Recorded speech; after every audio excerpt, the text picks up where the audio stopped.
Okay, I'd like to take you through the three phases that we see here for a reason moving towards as we look at the future. Phase one is food packaging.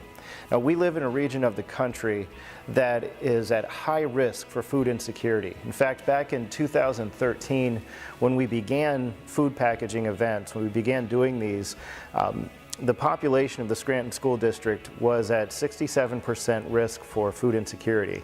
This last year, the 2016-2017 school year, we've seen that rise to 94%. 94% of the students in the Scranton School District are at risk for food insecurity. That means that there are hundreds, perhaps thousands of students going home not sure if they're going to get a dinner that night, not sure how they're going to get meals through the weekend.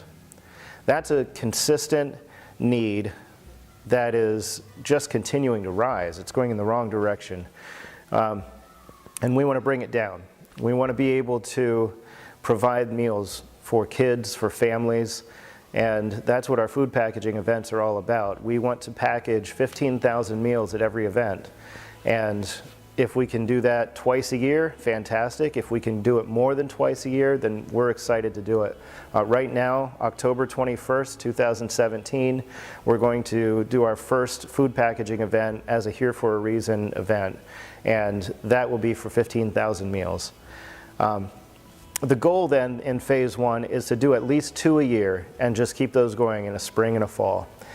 Phase two is our community house initiative. This one I'm particularly excited about because I think as I've worked with youth in this area in many different contexts, what we've seen and what I've seen is most kids just want a place to belong. They want a place to feel safe, to feel secure. They want a place that they know is stable, that they can go to, enjoy, and relax. And a lot of kids don't have that. A lot of kids have a difficulty finding a place that's safe, a place that they can go and have fun with friends.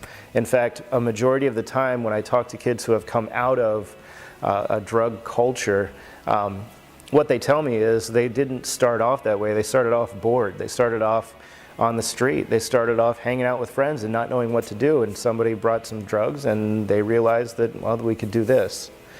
So we want to change that culture. We want to give kids a place to be where they can get help, where they can have fun. So the idea behind these community houses is that we have a house in every neighborhood.